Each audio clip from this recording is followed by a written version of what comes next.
didn't see you there, in this video we're going to be talking about energy. In this unit, we talked about two main concepts: kinetic energy and potential energy. See you all. Kinetic energy is energy of motion. It is defined as 1/2 times mass times velocity squared. By math, we see that the faster or heavier an object is, the more kinetic energy it has. As you can see, there's two balls moving at the same speed. The top ball has more kinetic energy because it has more mass. The bottom ball has less kinetic energy because it has less mass.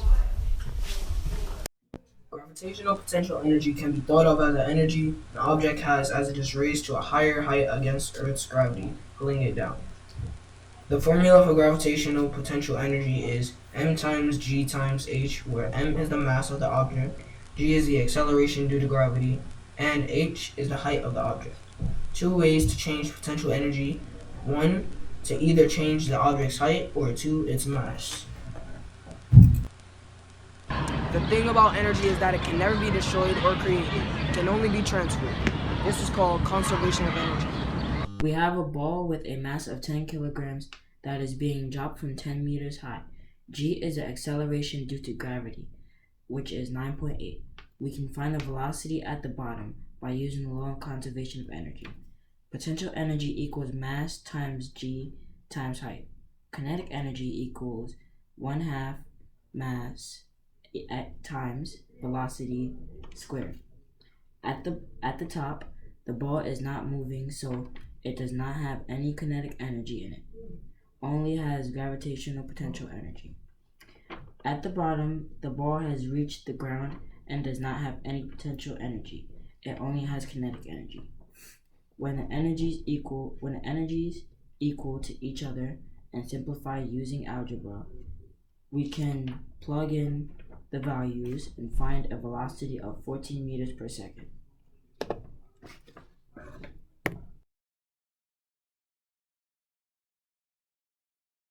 As you can see, this handsome young man is eating potato chips. Chemical energy is in the potato chips, and once I eat it, it is stored in my muscles to be released. Gravitational potential energy is stored in the club head. When I swing down, the potential energy is converted into kinetic energy. This would not have happened if I had gotten the chemical energy from the potato chips. When the club hits the ball, most of the club's energy is transferred to the ball, setting it in motion. The ball's kinetic energy is then converted to potential energy as the ball slows down and gains height.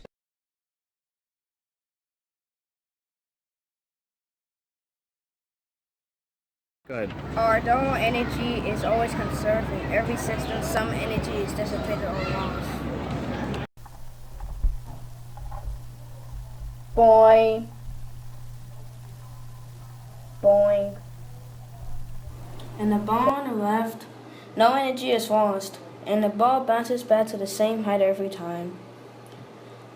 For the ball on the right, energy is lost. The friction, heat, and the sound of the bouncing ball, the ball will eventually come to a stop.